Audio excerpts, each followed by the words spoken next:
Mga tropa, napakagandang balita kasi ngayong taon, ipapakilala ko ang bagong-bagong Freedcon Intercoms, ang KYV2.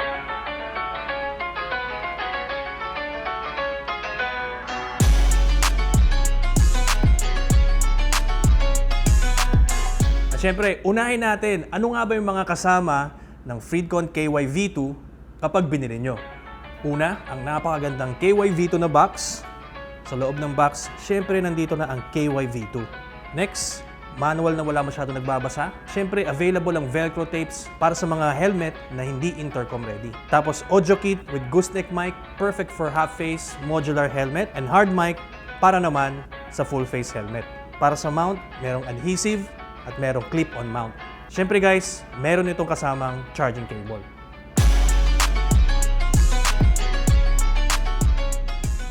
Ngayon naman, pag-usapan natin, ano-ano nga ba ang mga button and parts ng inyong KYV2. Itong linya na to, ito yung indicator light. Similar to KY Pro, ito yung power button. Next is the Type-C charging port. Sa ilalim naman, makikita natin ang audio port. Ito naman yung jog wheel. At finally, multifunction button.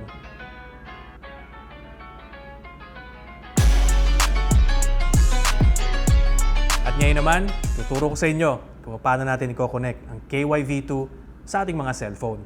Una natin gagawin, press and hold natin si power button for 2 to 3 seconds until mag-turn on ang unit.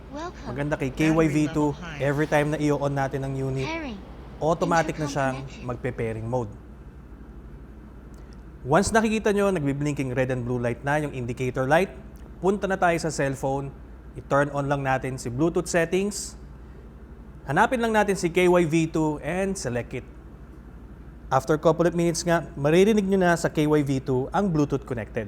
At dahil connected na ang KYV2 sa inyong cellphone, pwede na kayong mag-enjoy sa music listening at pagsagot ng phone calls hands-free. Pero mga tropa, sa next time na i-on nyo yung KYV2 nyo, press once lang sa power button, automatic na siyang magko-connect ulit sa inyong cellphone.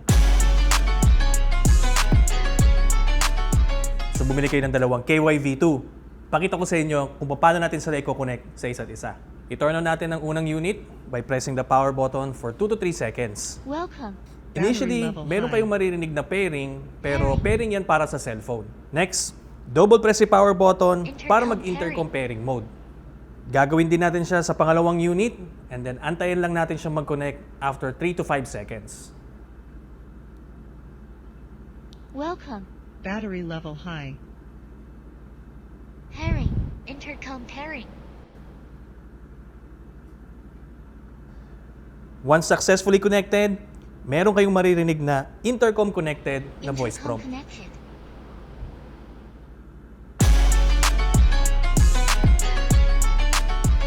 Andito na tayo sa pinaka-exciting part, guys. Alam ko, gustong-gusto nyo to. Ako rin, personal favorite ko to. Music sharing while talking gamit ang KYV2. Una, i-turn on muna natin both units by pressing the power button for 2 to 3 seconds. Welcome. Battery level high. Bago natin simulan ng music sharing, i-clear pairing muna natin o i-reset muna natin both units. Press the power button plus the jog wheel counterclockwise for 5 seconds until marinig natin yung dalawang beeping sound. Once na reset natin both units, press na natin ang power button twice sa unang KYV2. Intercom pairing. Next naman, gawin din natin ito sa pangalawang KYV2. Intercom pairing. Wait lang natin ng ilang seconds, magko-connect na sila Intercom via connected. intercom. Ngayon, i-activate na natin ang music sharing habang naka-intercom mode. Sa unang KYV2, i-press natin ang power button at multifunction button ng sabay. Share connected. Punta naman tayo sa pangalawang KYV2, gawin lang natin ulit.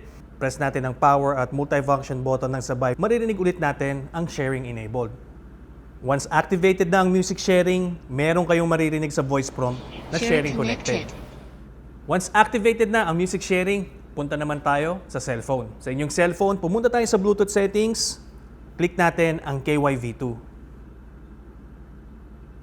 Once connected na ang cellphone, pwede na kayong mag-music sharing while talking.